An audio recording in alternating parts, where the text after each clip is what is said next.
सोबतच्या या चर्चेकडे आपलं लक्ष असेल। वळूयात पुढच्या बातमीकडे। आज वीकेंडला पावसाचा जोर वाढणार आहे। आज आणि उद्या मुंबईत पावसाचा रेड अलर्ट जारी करण्यात आलाय।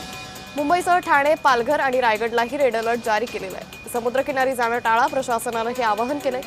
मुंबईसह ठाणे, पालघर आणि रायगड जिल्ह्यांसाठी हवामान विभागानं रेड अलर्ट जारी केलाय। पुढील 24 ते 48 तासात काही ठिकाणी अतिमुसळधार ते अत्यंत मुसळधार पावसाची शक्यता वर्तवण्यात आलेली आहे।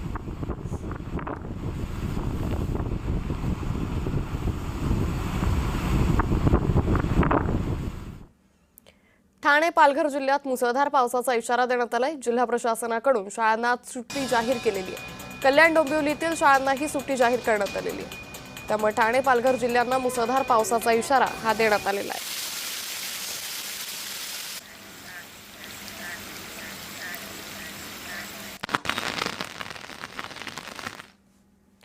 मुंबईत गेल्या 24 तासात अनेक भागात 100 मिलीमीटरपेक्षा अधिक पाऊस बरसलाय। वांद्र्यातील सुपारी टाकी महापालिका शाळा परिसरात 143.4 मिलीमीटर पावसाची नोंद झाली आहे। पाली चिंबई महापालिका शाळा वांद्रे इथं 140.6 मिलीमीटर पावसाची नोंद झाली आहे। जी दक्षिण प्रभाग कार्यालयात 140.2 मिलीमीटर तर उत्तर प्रभाग कार्यालयात 132 मिलीमीटर पावसाची नोंद करण्यात आली आहे।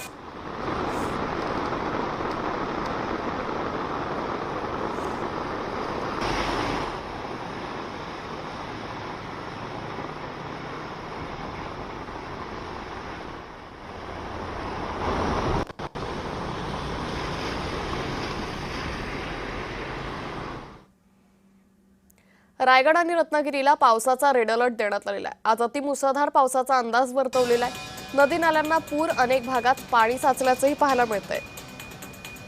त्यामुळे रायगड आणि रत्नागिरीला आज पावसाचा रेड अलर्ट जारी करण्यात आलेला आहे।